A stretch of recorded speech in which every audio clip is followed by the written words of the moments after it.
Welcome to the Spotlight Omaha podcast. Here is your host, Jimmy Allen. I promised you two for the price of one today, and that's exactly what you're getting on the Spotlight Omaha podcast, brought to you by Pixel Fire Marketing. If your business could benefit with help in social media marketing, online advertising, and website design, pixelfiremarketing.com is here to help. They're locally owned and can benefit your business and engage your brand online. Check out pixelfiremarketing.com for more details today. Joining me in the Pyramid Contractor studio today is Doug Veskerna, the GM with Kross Strain Brewing. Thanks for being here, buddy. I appreciate it. Appreciate it. Thanks, Jimmy. This is a long time coming. I think I've interviewed on every other platform that I work for other than this one. I believe you have. So I'm glad that you're here today, man. It's always a fun conversation when we're able to talk craft beer and the Omaha market, man. Tell people that may not be aware of what Kross Strain is and what you guys do. Sure. We started in June of 2017 as just a couple guys. They had actually had other jobs. One of them, our name comes from the two owners' last name. Okay. I don't think I knew that. Yeah. One of them, Bobby Kross, he was basically a nuclear engineer at the OPPD power plant up there in Fort Calhoun. Nuclear engineer, brewing beer. Yeah. Similar realms. Totally different. And then Scott Strain, he worked in Washington, D.C. He grew up here in Omaha initially, but he was on Capitol Hill for a long time. His wife got him like a little Mr. Brew kit. Like, and that's how a lot of craft breweries start kind of now, people's garages. But got him like a little craft beer kit and moved back here to raise a family. And then they met at another commercial brewing facility here in Nebraska. They got together and said, hey, we can do this ourselves, and then kind of grown out from there. And then we've quickly grown.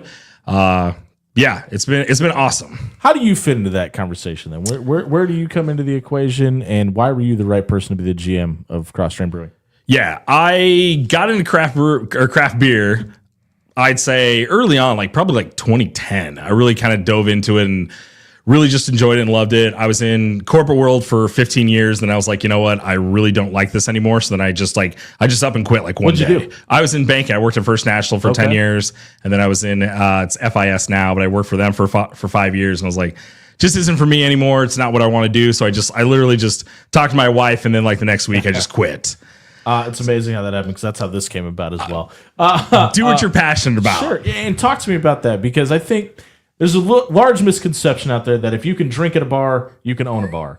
Not always necessarily tomato. What is the biggest difference for you from being on one side of the bar to being behind a brewery? Yeah, it's totally different. A lot of aspects of what I do. So, being a small business, it's my particular job is I help with marketing. I'm the HR person. So I hire radio interviews. I do radio interviews. I hire and fire people. Yeah. And then sometimes I'll work on the candy line. If someone's sick, I will help clean kegs if that necessarily be. Literally the only thing I won't do is brew the beer. Other than that, I'm kind of the ultimate backstop of I've only done it a few times with a few of the guys, stuff like that. Sure, yeah. Probably leave it up to the nuclear engineer. That's right. And that's what I do. We've got a fantastic crew. But yeah, after that, I'm literally the backstop to everything else. So yeah, I worked there. I hated that, the full-time gig, that corporate world. Quit that, and then I was the lead bartender at Kross Strain. And then as we grew, I grew with the brewery. So we needed more back of the house people to handle things. We have a second tap room that's downtown at the Ashland, 1209 Millwork Ave, just 2 blocks north of the baseball stadium. So is that why? I mean, because I think a lot of people, when they think Kross Strain, they think of the Papillion location, because there's the first one. And then, excuse me, I don't know how many people know about the secondary location, but there's that big event around the third week of June every single year where people drink a lot of beer at. They do. Was that why downtown was the right location? It was. We knew that was going to be an emerging market, emerging area. We were approached by Black Dog. They own pretty much Black Dog Management. They own... I exactly don't know how many acres, but they own a lot down there. And then what they really want to focus on is hyper local. So they want to do local. So in the building that we're at, it's us, Sweet Mags, Clean Slate, which is kind of an amazing food delivery place, Archetype Coffee. So really what we thought was the best bakery in Omaha, the best coffee in Omaha, what we think is the best beer in Omaha. They wanted to get us all together. So we thought that was a great concept. So it's been really good. COVID obviously hurt us. We started in June of 21 down there. Yeah. It's going in the right direction. As people get back to work and they're doing the hybrid stuff, we've grown there substantially in 24. So it's been a good 24 down there, and it's growing. They're actually about ready to start construction down there on another hotel, apartments and condos down there, and some townhomes. So like the area is rapidly growing. So in a couple of years, again, like if you haven't made it down there, they've cleaned up a lot of the dilapidated buildings. There's actually going to be a parking garage down there very shortly. You know, the Union Omaha is going to be super close to us. So we're excited to have them down there. So it's growing quickly down there. And we hope, you know, within a few years, we'll be able to get the streetcar down there. And I know everyone's got their opinions about that, but that's an interesting point, though, because to your point, everybody's obviously got an opinion about that process. But when you hear, obviously, we've seen a major uptick in like Lyft and Uber. Yeah. And when you hear about transportation being provided that people don't have to drive, because that's obviously a concern when you're in the alcohol industry. Yep. You have to do a little bit of a fist pump and go, okay, we're getting a little bit of help here, right? Yeah, huge. It's tremendous opportunity for us. You know, they talk about, so the hope is, from what we've heard, long-term plans is they actually won't go on Epley Drive there. They'll actually go down 11th, which that's right next to us. Oh, shucks. And they're going to move. Yeah, I know. Just a terrible thing. And they're also going to move a lot of the truck traffic away from us, too. They're going to divert a lot of that to 16th Street. So literally, it's going to become like a walking entertainment district down there. So, like, we're obviously pro for like that, and it helps move people around. Another big thing that we're very also takes keys out of their hands. It does, yes, for our product. So if you want to have a couple more, hey, it's nice and easy. The Baby Bob, I think, is also, you know, that's supposed to be open very shortly. We think that's going to be a nice little boon for us. And what is that? That for the Bob Carey pedestrian bridge. Yeah. So there was never an easy way to basically get from the CHI Center to whether it be the baseball stadium or over there, like, because you were crossing railroad tracks and roads, there was not an easy way. So they've built a bridge over that. And that's supposed to be opening. It was actually supposed to open in October, from what I heard. They just had a little bit delay in getting some of the materials. Yeah, this I was not aware of. It's here now, and it's supposed to be opening sometime in November. So, like, in the spring, super excited about that, because then you'll be able to easily bike and ride, you know, walk and everything over there. And then we're only like a 2-block walk, you know, 5-minute walk from the Baby Bob and the Bob Carey pedestrian bridge. So super excited about that getting done as well. Well, and that's all things that are happening outside of Kross Strain Brewing. What are some of the things that are coming up at Kross Strain that people should be excited about? Yeah, so we've got a big event this tomorrow. We're doing a big barley wine event. For those of you who don't know, barley wine is you can do an English or an American style barley wine. We prefer the English style because it's not as bitter, a little sweeter, it's a little nicer. But barley wine is kind of like a big, bold, darker style of beer. It's not quite a stout. It's kind of stout adjacent, isn't a simple way to explain. But we put it in barrels, and what usually like we do with like those bigger beers, we like to put it in for at least 2 years. And so we're releasing like 5 new barrel-aged barley wines tomorrow. And we actually have a barrel-aged dark lager that's only 5.5%. So usually the barley wines are around 13 to 14%, but we actually do have a barrel-aged dark lager coming out tomorrow too. That's only 5.5%. So it's going to give you that huge bourbon whiskey flavor while only being 5.5%. What is the process around making decisions sound like at Kross Strain? Because obviously when you're doing events like this, it's got to be a conversation, right? You got to be able to. So how do you guys differentiate? We need to do A, B, and C, but maybe it's not in our best interest to handle D, E, and F. Correct.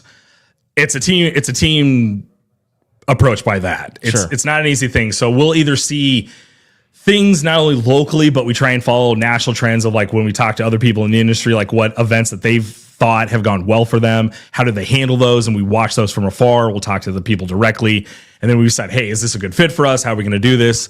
So we do follow some of those trends, and then other stuff, it's like, hey, let's throw a dart at the wall and see what sticks. Like sometimes you have to, right? You never know what events are really going to like pan out and work. We've done some crazy things. We've kind of seen them pop up. We were the first one to do like a puzzle event here locally. That went ridiculously well. Like we had 40 teams of 4 people each. What was that? It's a time event where everybody gets the same puzzle, and whoever finishes first gets like, I think it was like $100 gift card.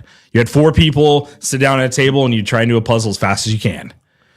What are, like, when we talk about events, are there things that you guys have done that have worked well downtown that haven't worked in the pavilion, vice versa? Yeah, we do an Oktoberfest downtown that we thought everyone kind of has the generic Oktoberfest, so we wanted to do a little bit something downtown, and that's gone really well for us. So we're excited to do that and continue that. We also do a yearly event called Buzz for Bees. That the nonprofit for all the bees out there. It's super important. You know, we do a fundraiser for them, and we invite a couple of breweries. That intimate environment works perfect for us. And then out west, it's more of like, okay, we're going to throw up tents in the parking lot and have huge events. So like our anniversary, like we always do, we're in the process of actually haven't officially announced it, but here we go. We're in the process of doing a 5K behind our building that we'll throw up tents and have a band and everything like that. Yeah, because we have a trail right behind us, so we get a ton of bicyclists and runners. So we're actually going to do our first 5K in late April. Haven't officially picked the date, but is that surprising to you? Because I think, I don't know, maybe I'm just fat and lazy, but when I think of drinking beer, I'm sitting down, I'm not being active. Does it surprise you that even though that trail is there, that you do get some active people that are willing to stop in and do a 5K and then drink a beer? Drink a beer. It's fantastic. No, because we think about like what's happened like on the Wabash Trail. Like we think about, the Thursday night taco ride. That's been going on for 20 some odd years, probably longer than that. So that was also another real why we chose the spot that we're at in La Vista there. That yes, we actually fundraise. So beforehand, the trail was kind of separate, and like there was this huge ditch like there, and it wasn't an easy way to cross. So we actually fundraised between us and a couple other businesses there to actually put a path from the nice concrete path up to our parking lot. So we fundraised and we built that, and so it's super nice. I believe we're the only one on the trail that has something like that. So it's awesome to see all those people come out. And so like we have a dedicated runners group that come out every Wednesday. In the summer, it's probably 100 strong that come out every Wednesday. It's a great group of people. We have a Facebook group for it, so announcements and everything else that goes with that. But yeah, like a dedicated hard group of people that always show up, which is fantastic. Kind of a nice built-in people that will come every Wednesday, which is really nice. Great group of people. Yeah, and and it's been growing. But yeah, all those people, they're like you say, they shouldn't seem to go hand in hand, but because they think they've done a good job and they've been hard at work, they're like, I deserve something special. And we've had a lot. And they just burned a lot of calories. They burned a lot of calories, and we got some special things for you. We're catching up with Doug Veskerna, of Kross Strain Brewing here on the Spotlight Omaha podcast, brought to you by Pixel Fire Marketing inside the Pyramid Contractor Studio. We talk about growth in the Omaha area, and there's some competition in the area. Is it as simple as competition, or does everybody have enough of a unique spin on their craft beer that you can work with other? Because obviously you guys have your beer in other bars as well. What does growth look like in Omaha, and how do you make sure that you don't saturate the market too much? Yeah. That would be hard for us to do because there are so many, Nebraskans love to drink their beer, which is fantastic. Very true, yeah. So for us, it's trying to get us out to as many places we can get out. Thinking about, adding new tap rooms and spaces within Omaha, Lincoln, the other areas around here, really try and get our name and brand out. What is nice about Nebraska is you can actually build up to 5 tap rooms and be able to distribute your own beer to the tap rooms without having to go through a distributor. Okay. In other states, that's not possible. So in Iowa example, that's the one closest to us and stuff like that. If you want a second tap room in Iowa, you actually have to go brew at that second tap room. In Nebraska, that's not the case. So that's super nice. So that's like why we think about adding new tap rooms. But working with other breweries too, like we do that. Like we do collaboration beers, not only like a big one of ours is the Council Pint. They're great people, like people there, Dave and Becca, and they're super craft focused. We do a beer for them every year. And then we do other collab with other breweries in the area. Tap Taker over at Cunningham's. Correct. Yep, we did that. But we did one with we're hopefully going to do with Lumen downtown. We've done one with Corn Coast down in Lincoln. We've done one with Bearded Brewers. So the beer industry kind of gets together and does a lot of good things. Like we like to collaborate on beers. Somebody in our community just announced has ALS, so we're in talks like how we can help him. Aaron Bush, who's kind of like what a lot of people consider the grandfather of Omaha Brewing. Sure. He's the one that kind of came, like really kind of forced it back here. So we love to work with other breweries. Yeah. But and everybody does kind of has like their own like special niche too. So like what we decided early on was we didn't think there was like a big enough local brewery that distributed to every. That's what makes our product great. Before I step into that, is you can find us at the diviest of dive bars Sure. and the most high end of steakhouses. Yes, that is intentional.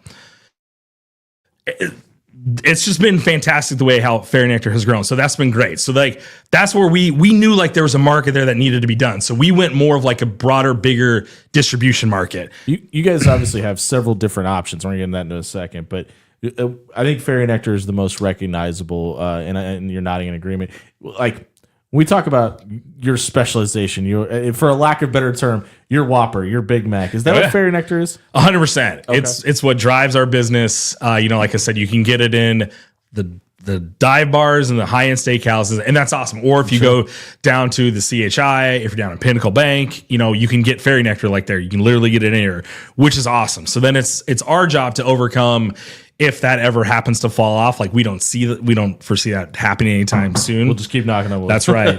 But it's our job then to continue to grow the brand, do different beers, do different styles that people like. Everything's kind of cyclical. For the longest time, everyone didn't want lagers anymore. It was like, oh, I'm tired of like light lagers and domestics and stuff like that. So like people just like stop drinking them. Well, in the past couple of years, that's become like the hip thing to do again. And craft beers are taking off. And craft beers, lagers are taking off. And we're right in line with that. We do a lot of craft lagers. They're fantastic. And like that has really grown well for us. And then we do a lot of other ones, barrel aged stouts. We do the IPAs, we do lagers, we do sours. Like we're kind of the one that try and do a little bit of everything because we do have that capacities. We can kind of dip our toes into a bunch of different styles that maybe smaller ones really can't do. What is the best thing that you do for your job? What's your favorite part about being the GM at Kross Strain? Talking to people. Like when I get out there, when I'm in the tap rooms and I get to actually talk to customers, or if I'm just out and about, like my wife hates it. Like if we go out and about and I'm wearing something Kross Strain and they're like, I think love Fairy Nectar. I think you're right. Or like, I recognize you. Cause like me and our head sales guy, Jeff, we do a weekly video that's about 20 minutes long, just about like, hey, what's going on at Kross Strain, what new beers are coming out, like what they taste like. So we sit down and we try the beers, and it's like people like recognize me, and my wife hates that. She's like, ugh. And I'm like, mine too, by the way. Just part of the job. Just part of the job, honey. Like it is what it is. So like, I really like talking to people about it because most of them, yes, have maybe tried Fairy Nectar. They've heard about us. So then it's all like try other beers.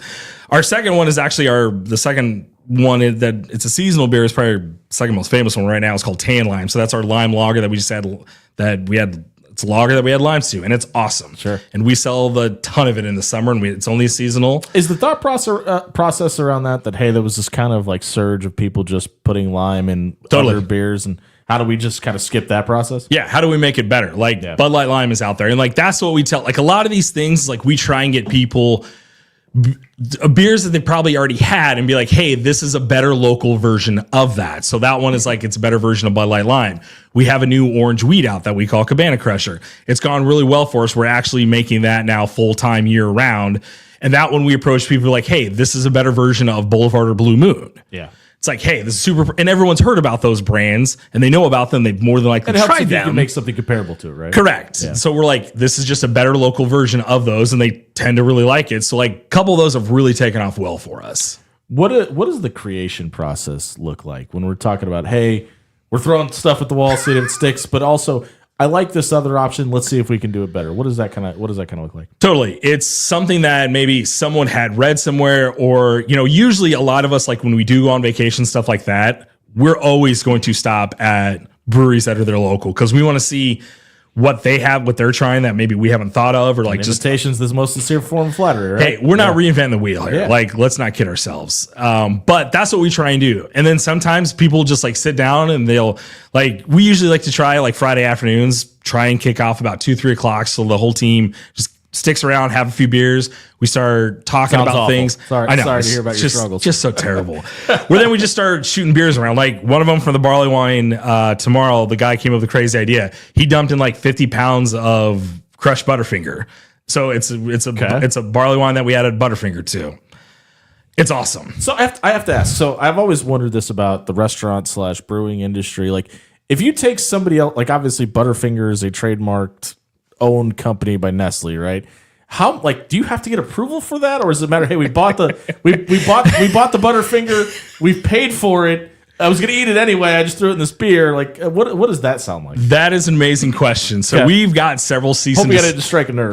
No, it's awesome. Like, funny that we actually have a beer that we got a cease and desist on before, and they let the trademark lapse on bringing it back, but. So some companies are more aggressive than others about how they go after their copyrights. Sure. We've done some in the past, like you kind of like tiptoe around this. So like the Butterfinger one, it's called ask for forgiveness later. So we call it Barley Finger. So it's like, okay, we're teetering on like being close to Butterfinger, but it's not 100% Butterfinger. And then when you kind of describe it, like some companies will be like Butterfinger, but like Oreo kind of goes after you like a little bit further than Nabisco does. Okay. So you say like chocolate wafers stuff with vanilla cream. Like you don't actually specifically say Oreo because they tend to go after you. Disney's another one that you don't mess with Disney. Oh, the House of Mouse has got a problem with their trademark. Oh, they get after you. But there are other companies that are a little Unless more. You're listening. In that case, we love you, Disney. Yeah, correct. We actually did a beer that we did for a beer event. That we did it to make it taste like a local sandwich, or I'm just gonna call it a beer rock. Okay. That we did. Nice save. Yeah, we used their kind of font and their colors. We got a cease and desist letter from them, being like, "Don't ever make this again." And a lot of that is like we know like when we can push the boundary. And if we're only making a beer once, we'll be like, cool, like we'll never make that up again. We didn't plan on it anyway. Right. Yeah. So we can just run out of that beer and we're totally fine. And everyone's like really okay with like that. You're from Ashland, but you went to Creighton. Yep.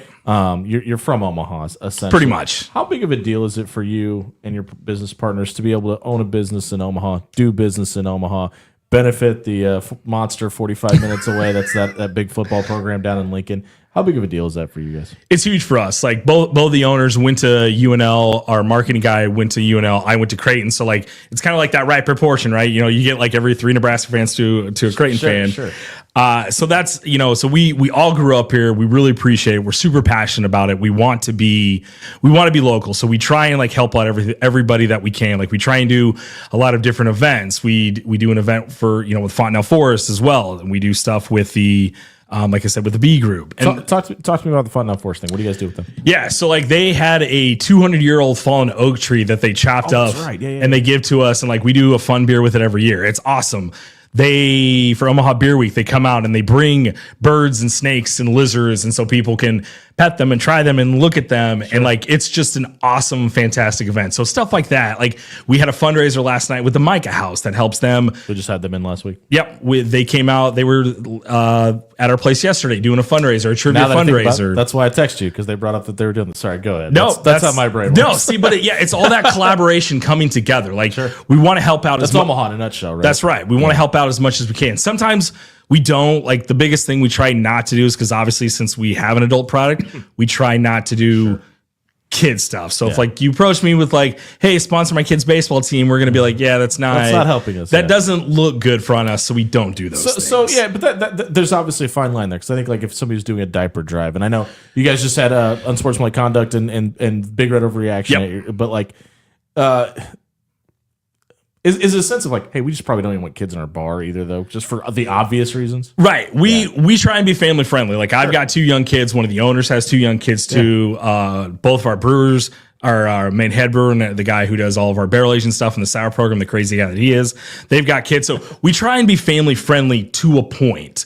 If you come to a brewery, we want you to kind of corral your kids, because most of the people who are going there to experience the beer, and it's an adult product. So it's like, take care of your kids. Sure. We have had instances like we're like, hey, we've had to tell parents, be like, hey, like you kind of need to corral your kids a little bit. Like we try and be family friendly, but only to a point. Like you also have to be an adult. Right. Yeah. You got to watch after your kids. So it does happen, but for the most part, a lot of people who come to craft breweries understand that too. They understand like they don't want to influence other people, and have their kids run around. So they do a pretty good job of keeping their kids in line. We're catching up with Doug Veskerna, the GM of Kross Strain Brewing, here on the Spotlight Omaha podcast, brought to you by Pixel Fire Marketing inside the Pyramid Contractors studio. Talk me into the room. If I've never been to Kross Strain before, and I'm looking for a good craft beer, why should I come to Kross Strain? What's the first thing I should try?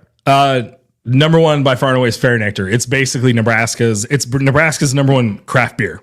There is nothing. There's an exclamation on the end of that, folks. Yeah, there is nothing that beats it. Like we talk about, you can kind of get it everywhere. What's really interesting is people are like, I don't like IPAs and stuff like that. And we're like, hey, I get that. You probably tried something in the past you didn't like. You thought it was too bitter, too earthy, too piney. That's what makes Fair Nectar great. It's an approachable IPA, so it tastes more citrusy, grapefruity. I don't think it tastes like an IPA at all. Yeah, correct. Yeah. Like that's the awesome thing about it. It doesn't taste like an IPA. And then usually if I can get you there, I can get you to try a bunch of other fun things that we do. And we're pretty good at it. We are Nebraska's largest craft brewery as well. There's really 3 of us. It's really only 2 of us. I kind of go back and forth on that. And I think we'll really overtake them this year. I mentioned it. You guys have the Cornhead Lager. It's the 1890s official lager, correct? Yep. Okay, I wanted to make sure I worded that correctly. How did that partnership come about? Obviously, you've got two guys in the company that are alumni, but what did that conversation sound like, and why was it the right time to get into the NIL game? Yeah. So we've been talking with them. We kind of had a few connections on the side. They liked our product. That's always the number one thing is like, you don't want to get in business on someone doesn't have a really good product. We had a great product. We brewed several different varieties for them. And they're like, yeah, this is really what we want to do. We think, the other thing too is like, let's not kid ourselves, capacity. Like we have the brewing capacity to, if this beer is to take off, we don't have to worry about buying new space and growing it. We've already got it. So like it kind of made just a lot of sense between the two of us. And then we donate a certain percentage of the proceeds back to them. Legally, I cannot tell you in the state of Nebraska. Right now. No, yep. Legally, it's weird. Every state's got the different thing. Talk about Iowa. So Iowa, you can't do, some things. And if you go to Exile, they do the Swarm beer. They actually have on behind their bar how much money they've donated back to the University of Iowa Athletics. Nebraska, I can't do that. I can't even tell you what that percentage is. A little strange, a little frustrating from our standpoint, but it is what it is. Because that sucks for a lot of reasons, right? Because you guys are doing things to help benefit 18 to 24-year-olds that are college students, and that's just a tough kind of pill to swallow. It is, but I mean, let's not kid ourselves. I mean, a lot of people went to college. They probably drink beforehand. That's a good point. Partake. But yeah, it is frustrating because it's hard for us to sell the product because a lot of people are like, well, how do I know you're giving money? You won't tell me. And I'm like, well, I'm sorry, I legally can't. Call the university. Yeah. I want to ask, because we talked about growth. We talked about downtown. When you have a beer like Cornhead Lager that benefits school, it's not in the city, but not necessarily that far away.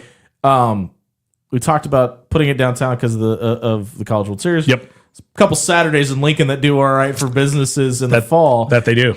Is there ever been a discussion about maybe doing Kross Strain West and putting it downtown in Lincoln? Yes, for sure. We're always looking at the right opportunity for us. So whether it be we want to open more in Omaha, whether we want to go to Lincoln, whether we want to go further out to Western Nebraska, like we're open to like those because we see other breweries do well in those areas. So it's like, is it something that our product would potentially do well? The biggest issue is for us, it was actually be a manpower thing of like, since we truck the beer Somebody's out there. Somebody's got to make that commute too. Right. But if we think there's the right opportunity, we would definitely look at it and potentially pounce on it and go from Alex there. on YouTube wants to know what your hat is. You look down and you couldn't see what so this is you're a big hat guy. Yeah, I'm a ginormous hat guy right there. So if you look at the back and the side, it says the Clink Room. So the Clink Room is just kind of a fun thing that hopefully eventually I'll actually send the Fairy Nectar logo into. But what they do is it's user-generated logos. Then you go on and you've got a month to basically buy the hat. And if they get 150 people to buy the hat, they mass produce it. They'll produce it. Only what they have orders for though. So really a lot of these hats are only one and done. So if your hat doesn't make it, they'll return your money and then you can, save in something else. So the Clink Room, I absolutely love them. Like I said, one of these days, I'll think about actually putting in the Fairy Nectar logo because it's a fitted hat. So like that's hard to sell on my tap rooms, but I'd love to get a fitted Fairy Nectar hat. Our next question, Sarah on LinkedIn wants to know, Fairy Nectar has some of the best artwork on their cans. Could Doug show off the other artwork on the cans that he brought in tonight? Oh, for sure. Today. So this is one we really like. This is our seasonal one. The little full lot of sap. It's kind of an homage to Christmas Vacation. This is a new beer that's going to actually come out on Tuesday. It's a new series. It's a new IPA called Alpha Analysis. Of course, I didn't bring the regular Fairy Nectar. I brought the double dry hop version of our Fairy Nectar there. So very similar. We put a crown on it and kind of like made fun of the Britons with messed up teeth, but that goes along with the skull image as well. We got our koala tears, which is always fun, and it's Tears of Happiness. Which is, by the way, the best name of a beer. Thank you. I will give you guys that. Thank you. Which that's also a fun endeavor to figure out as beer names.